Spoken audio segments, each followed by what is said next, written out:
Assalamu alaikum rahmatullah wa barakatuh. Chers frères et sœurs musulmans,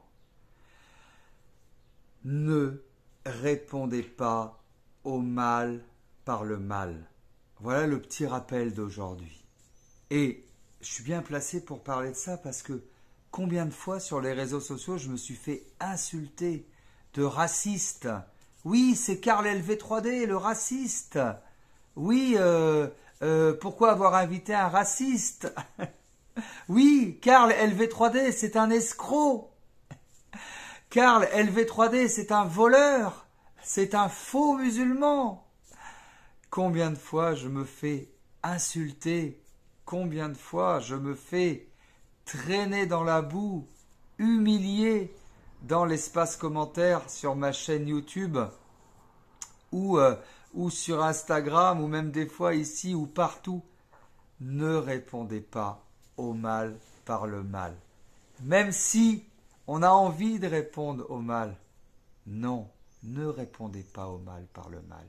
Nous sommes les serviteurs d'Allah et nous sommes sur la terre uniquement pour adorer Allah, uniquement pour servir Allah, les forces du bien. Je vous rappelle que tous les jours, il y a des anges qui notent les choses qu'on fait de bien et les choses qu'on fait de mal. Et quand vous répondez au mal par le mal, qu'est-ce qui se passe? C'est noté du côté des mauvaises actions, c'est noté du mauvais côté. Et en plus, vous regrettez.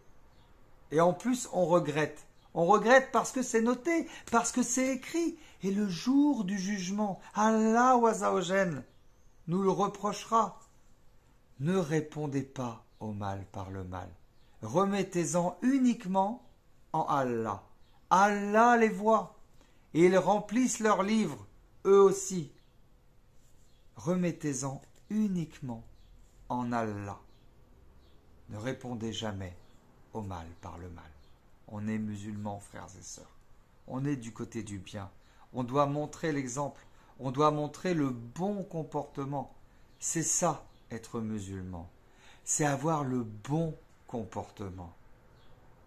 Quand on vous agresse, quand on vous dit quelque chose de faux, d'injuste, encaissez, souriez, ne dites rien, soyez patient.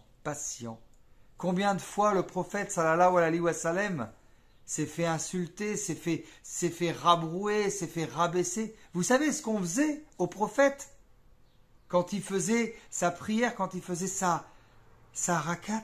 On lui prenait des viscères, on ramassait des viscères par terre qui étaient sales dans un coin et on lui jetait sur le dos des viscères. Vous savez, quand on vide un mouton, on met tout ça par terre dans un coin, dans le sable. À l'époque, il n'y avait pas trop d'hygiène. Hein. On prenait tout ça et quand le prophète était en train de se prosterner, on lui jetait sur le dos pendant qu'il faisait sa prière. Vous vous rendez compte? C'est horrible. Ben, il disait rien. Il priait Allah. Ça, c'est une épreuve, ça. Hein. Tous les prophètes, tous les messagers ont été éprouvés. Alors vous aussi, si on vous attaque, si on vous agresse, pensez à ça. Pensez au prophète, sallallahu alayhi wa sallam. Et ne répondez pas au mal par le mal. Salam alaikum.